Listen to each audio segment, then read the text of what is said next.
Continuamos con la primera jornada de cultivos de invierno. Les informamos a quienes están siguiendo este evento virtual por TV Cable a través de Charrúa TV o por la emisión simultánea en Vera TV por Internet que las preguntas para los expositores se reciben a través del WhatsApp 098-451-000. El próximo tema es la intensificación de la agricultura, efecto del antecesor de invierno sobre el rendimiento de los siguientes cultivos. En la rotación, el disertante en este caso es el ingeniero doctor Sebastián Masili, profesor adjunto e investigador en el área de ecofisiología y manejo de cultivos del Departamento de Producción Vegetal, GTI Agricultura de la EMAC, la estación Mario Casinoni de la Facultad de Agronomía. Sebastián, adelante.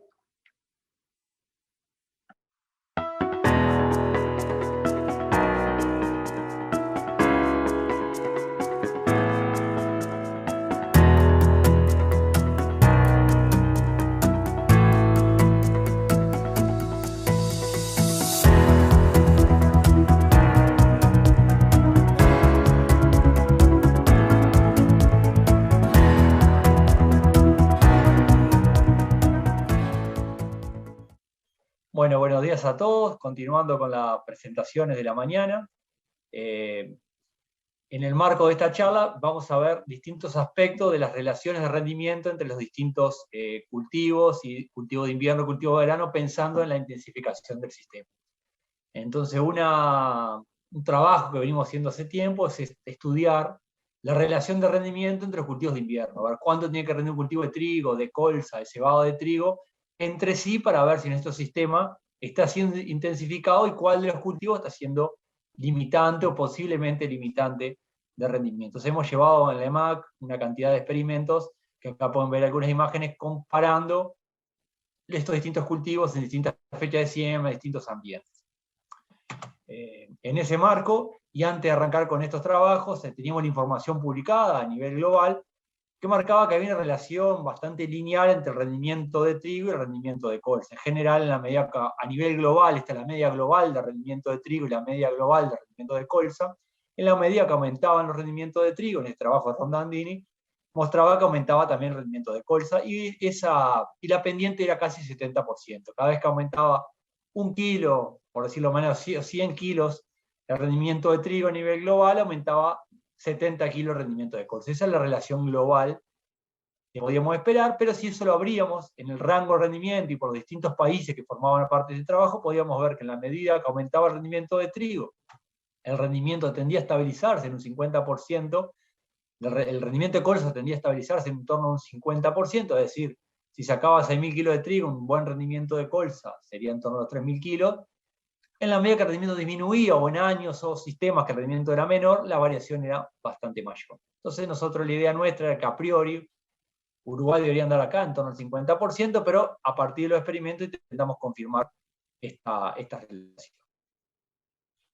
En el marco a nivel local hicimos durante 2 años, el 2014 y 2015, diversos experimentos, o un grupo de experimentos que comparamos el rendimiento de trigo y el rendimiento de colza en distintos sistemas. Estos eran cultivo continuo con más E3, más E4, rotación con pastura, porque esperábamos que a priori que esa variabilidad de rendimiento, cuánto rendía el trigo, cuánto rendía la colza, podía ser diferente en función de la calidad del suelo, o pensado de alguna manera de la calidad del ambiente de producción. Y bueno, a pesar de que esa era la hipótesis, para los 2 años encontramos que no encontramos diferencia en los rendimientos ni de trigo ni de colza a efecto de la calidad del suelo, y el rendimiento de colza fue un caso 60% del de trigo en el primer año y un 50% en el segundo año, cuando el rendimiento de trigo fue mayor, hubo un mejor ambiente durante esta zafra. O sea que no encontramos un efecto calidad del suelo, por lo menos para este periodo analizado, y los datos mostraban algo parecido a lo que decían los datos globales, que un buen rendimiento de colza en las condiciones nuestras tendría que andar en torno al 50-60% del rendimiento de trigo. Pero mirando esos mismos datos encontrábamos esta relación. Las parcelas o las situaciones donde el rendimiento de trigo era muy alto, ese ratio disminuía, o sea que en vez de ser 50% era un poco más bajo, y explicábamos ese cambio en el ratio cuando el rendimiento de trigo era muy alto, que el de colza no era 50%, por las diferencias entre materiales de colza y de trigo que actualmente existen. Es decir, el potencial de rendimiento de trigo y los materiales que usamos de trigo tienen un potencial muy alto, son cultivares modernos, y el cultivar de colza, que mayormente utilizamos en estos experimentos, es Rivet, que tiene un potencial limitado, el material tiene una cantidad de años en el mercado, con lo cual, si el ambiente lo permitía, el trigo tenía capacidad de expandir su potencial y la colza tenía un techo genéticamente ilimitado. Así que, si bien el 50% era lo más esperable, ese ratio podía ser variable en función del ambiente próximo. La otra pregunta que también nos hacíamos, cuando arrancamos a trabajar con brásicas, la única brásica que había en el mercado, que sembramos, era colza. Desde hace varios años, nosotros veníamos trabajando con colza y con carinata. Entonces, una pregunta era cuál era el ratio de rendimiento. ¿Son iguales las dos brásicas en rendimiento respecto a los cultivos de invierno, pero entre ellas? Y en general encontramos que si, bueno, ambos cultivos tienen una fuerte respuesta a rendimiento, cuanto a priori, cuanto más temprano sembramos, mayor es el potencial de rendimiento.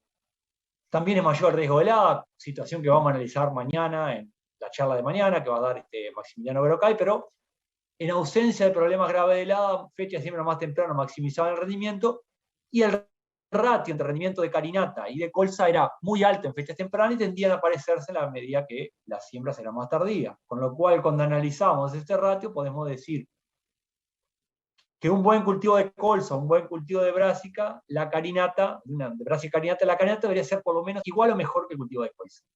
Y en fechas tempranas debería generar una diferencia mucho más grande. Si yo siembro bien temprano, diciendo como temprano, primeros días de mayo, Avanza 641, que es el cultivar de carinata disponible, y Rivet o semejantes, ese ratio debería ser bastante mayor aún. La carinata debería poder expresar un rendimiento mucho más alto que el de colza, y eso está explicado, entre otras cosas, por la diferente duración del ciclo, que deja carinata con más tiempo de captura de radiación, y a su vez una mayor eficiencia en el uso de la MIME, con lo cual maximiza el rendimiento. Entonces ese era el segundo punto que teníamos, o que estuvimos analizando en este caso entre el 2016 y el 2018.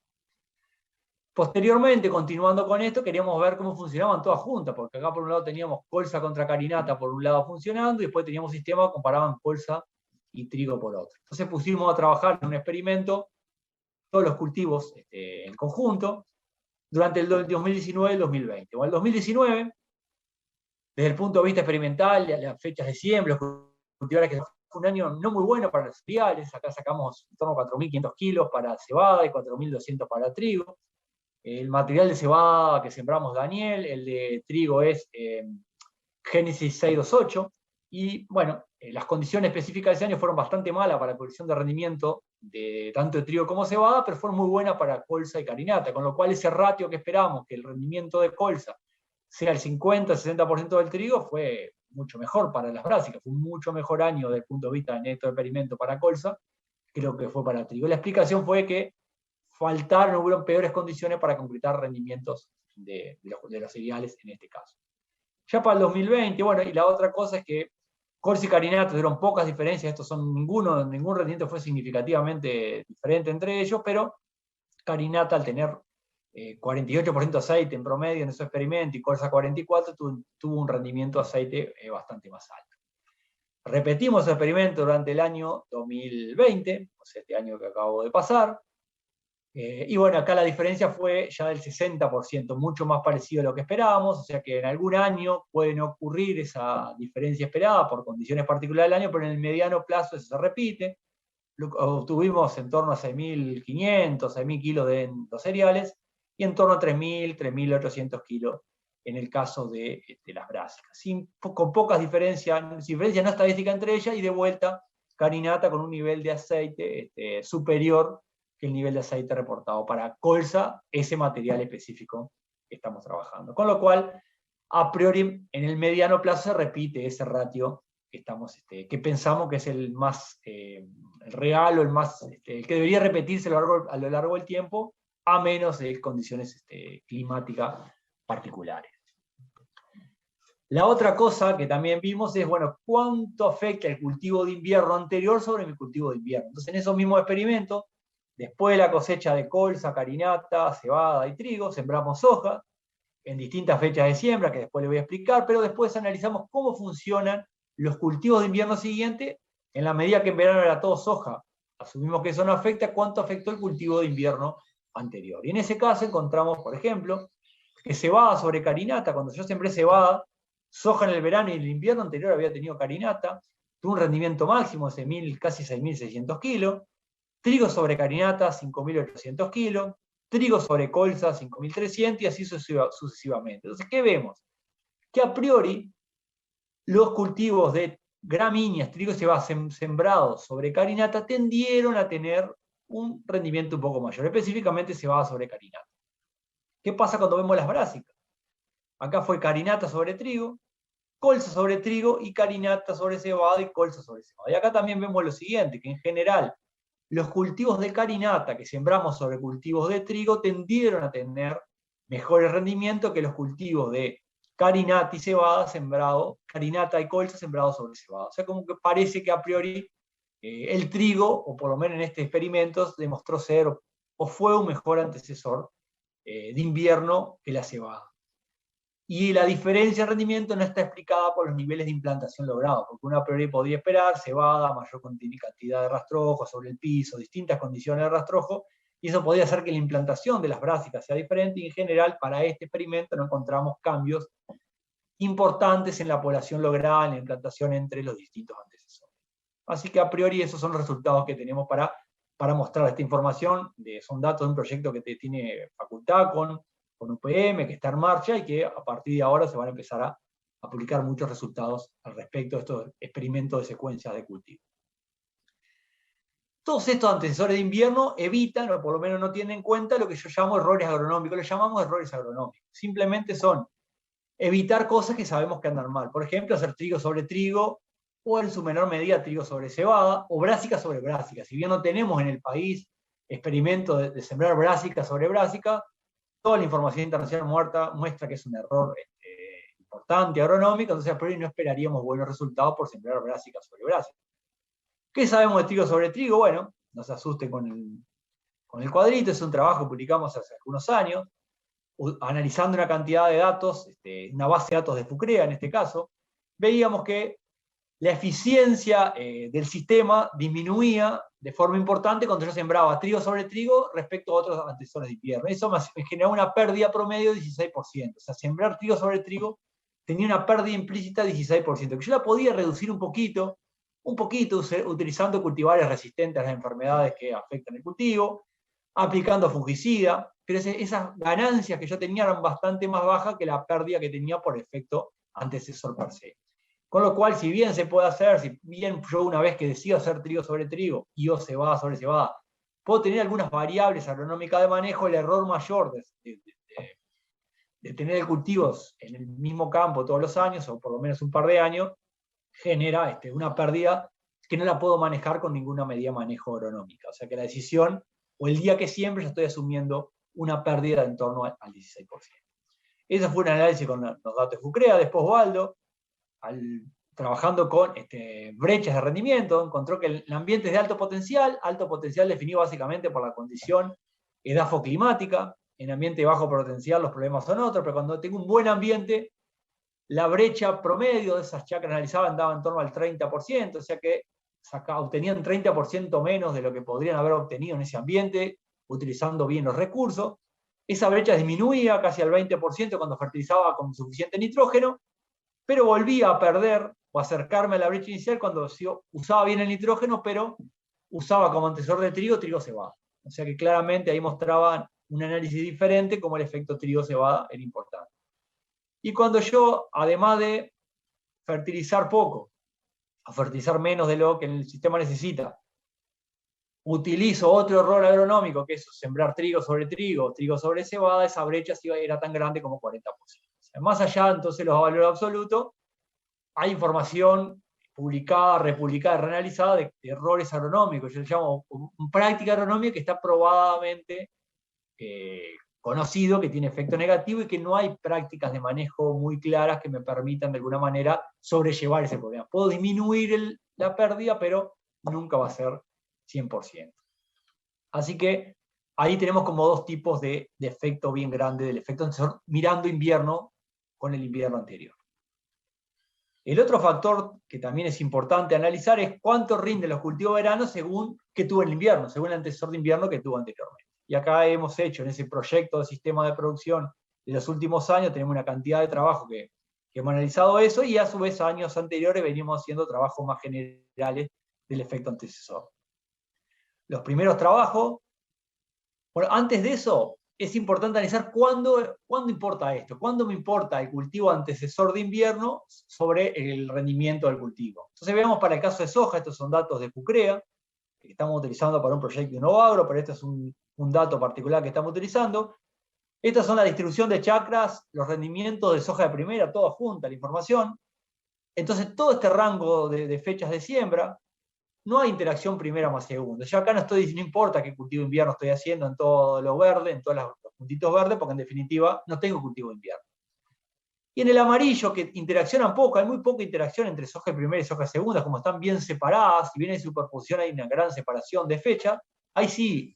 Y eso amarillo, esos puntos amarillos, dependiendo del año, son entre el 30 y el 50% del área comercial. O sea que el área invierno es entre el 30 y 50%. O sea, estoy manejando la información que le estoy mostrando cuando miro el efecto antecesor de invierno sobre el cultivo de verano, es para los puntos amarillos, que ya están limitados por fecha de siembra, tuvo un cultivo de invierno, pero a su vez bastante separado de la fecha de siembra promedio de los cultivos de primera, con lo cual hay un doble efecto para analizar.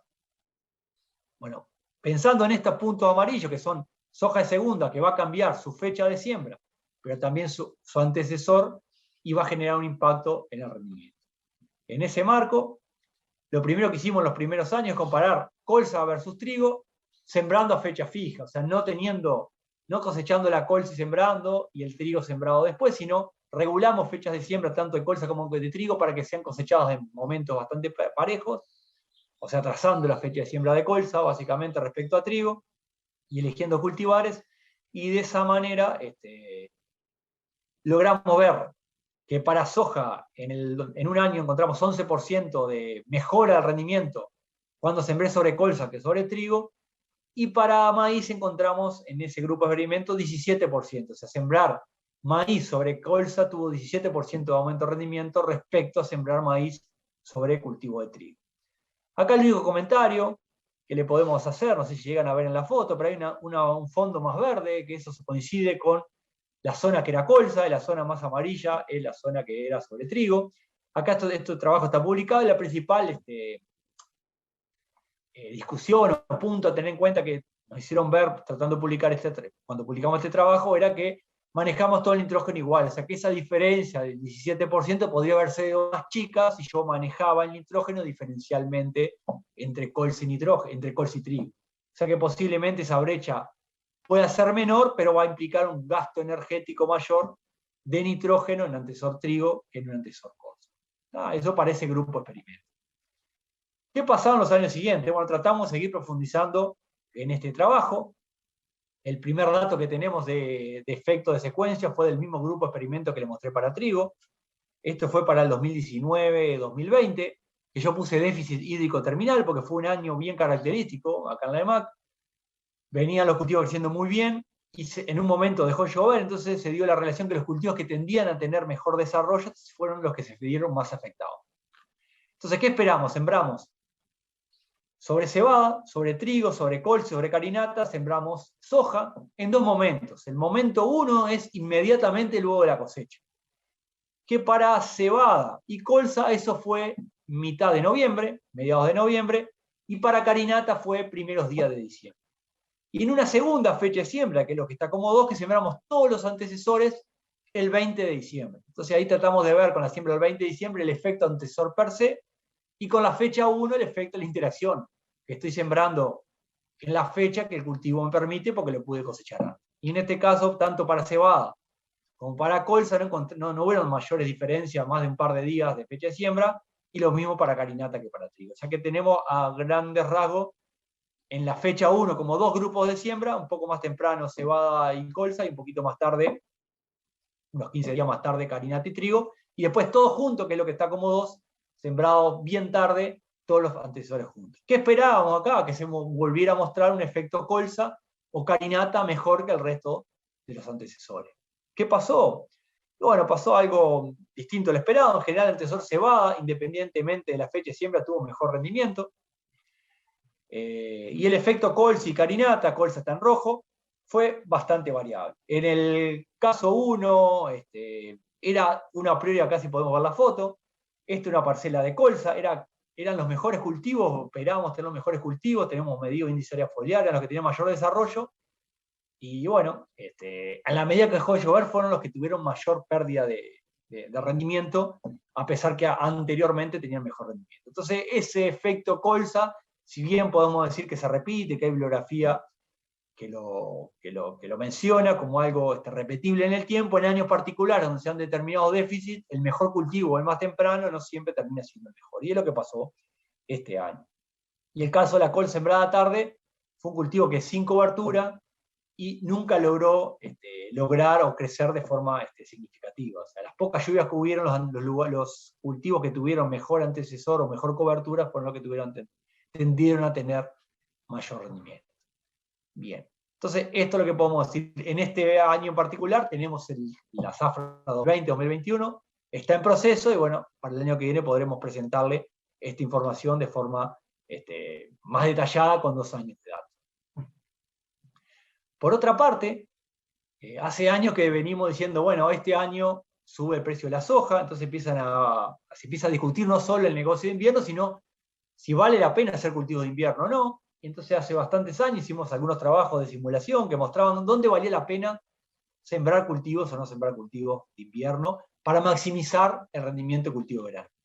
Entonces acá tenemos a la izquierda, que le estoy marcando, un suelo profundo, estamos hablando de un suelo de 80 centímetros, que largaba con distintas cantidades de agua, 80% de agua útil, intentaba mostrar distintos manejos de la cobertura y o distintas cantidades de agua disponible por efecto del cultivo. O sea que uno que tiene 80% de agua útil, podemos decir que fue bien manejada la cobertura y además no tuvo cultivo de invierno, y uno que está en 30%, 50% de agua útil, puede ser un cultivo que la cobertura no se manejó tan bien, o sea, no se mató con suficiente tiempo, y o tuvo un cultivo de invierno que consumió el agua. Entonces, en un suelo profundo, que yo tengo capacidad de almacenaje, yo tengo posibilidad de tener diferencia en rendimiento por el efecto agua acumulada.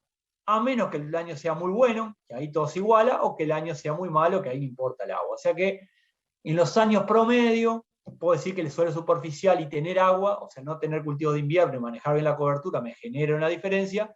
Y en los años que llueve mucho, o que no llueve nada, llueve muy poco, esa diferencia se borra.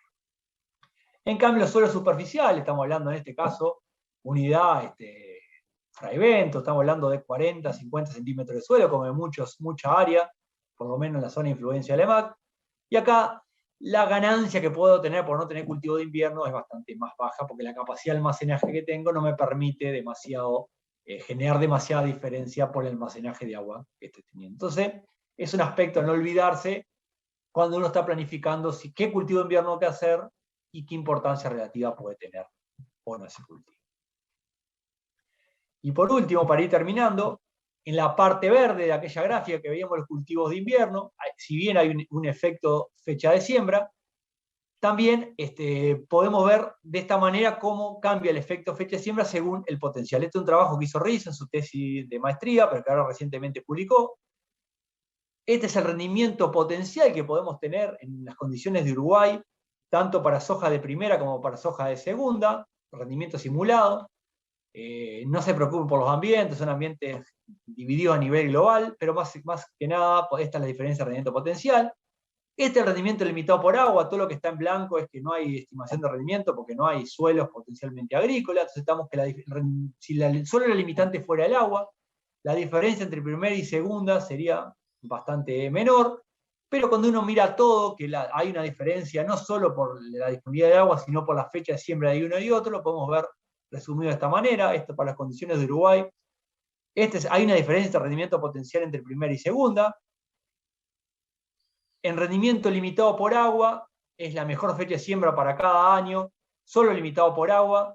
La diferencia es bastante menor, la variabilidad es mucho más grande, fíjese en el tamaño que tiene esta barra, pero cuando yo me voy al rendimiento actual, que es lo que mayormente hacemos, esa diferencia, los rendimientos de segunda tienden a tener una diferencia en rendimiento y bastante marcado entre primera y segunda. O sea, como que son las 3 escalones que podemos, de alguna manera, manejar o entender entre primera y segunda.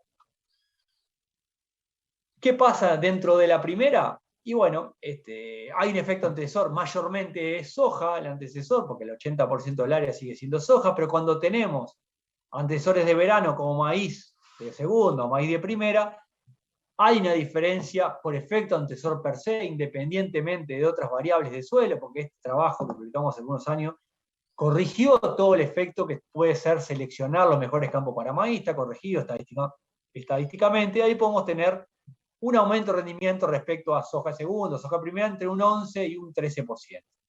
Y normalmente el maíz de segunda, trigo, maíz de segunda, porque básicamente en la base que estudiamos esto no estaban las brásicas incorporadas, normalmente trigo, cebada, maíz de segunda tendría a ser mucho mejor antecesor, a generar mucho más diferencia de rendimiento que un maíz de primera. Y básicamente ese es el tercer nivel. Acá ya no estamos haciendo cultivo de invierno y estamos eligiendo antecesores. Que tampoco es elegirlo, sino que venimos generando un sistema con algún nivel de intensificación y la inclusión de maíz, por ejemplo, va a impactar en el año siguiente. Para ir terminando, hay relaciones relativamente estables entre el rendimiento de los cultivos de invierno, hay condiciones ambientales particulares que hacen que se rompan, pero uno puede analizar su sistema en el mediano plazo y ver cómo está en un cultivo y otro mirando esas relaciones de rendimiento.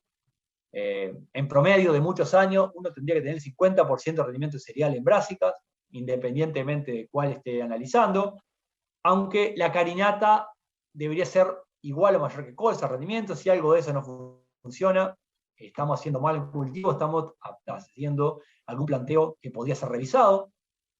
Los cultivos de invierno me van a afectar el cultivo de invierno siguiente, independientemente de lo que haya en el verano, pero es básicamente soja en la gran área.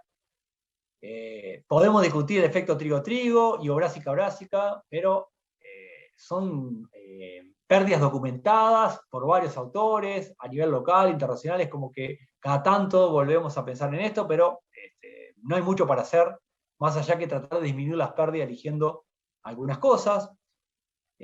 Por otro lado, los cultivos de invierno afectan los cultivos de verano siguiente, no es lo mismo un cultivo de invierno que otro. Las brásicas en ese marco tienden a tener mayor rendimiento que las gramíneas, pero eso en algún año en particular, con algún tipo de sequía concentrada en algún momento, puede hacer que eso no ocurra, pero en general los cultivos de brásica logran mayores crecimientos vegetativos que los cultivos de gramíneas.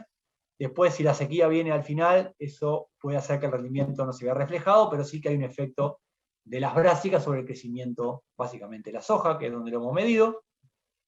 Y bueno, y por último hay diferencias entre el rendimiento de verano de primera y segunda, que se expresan mayormente en los ambientes de alto potencial. O sea que primera y segunda hay un efecto siempre importante, pero ese efecto se maximiza en los ambientes de alto potencial. Los ambientes de menor potencial, esa brecha entre primera y segunda tiende a ser bastante menor, y hay pocas herramientas más, desde el punto de vista agronómico, sin considerar el mercado, los precios, habría pocas opciones o pocas razones para no hacer cultivos de primera en un ambiente que tiene poco potencial, básicamente por limitación de acumulación de agua.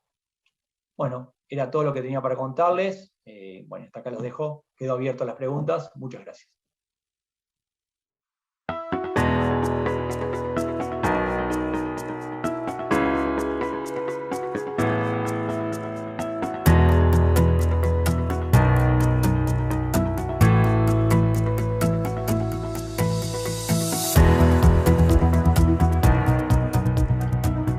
Muchas gracias, Sebastián, por esta intervención, la cual ha generado varias interrogantes. Por eso, a continuación, pasaremos a la sala de Zoom para ingresar al espacio de preguntas que hemos recibido durante la exposición a través del WhatsApp 098-451-000.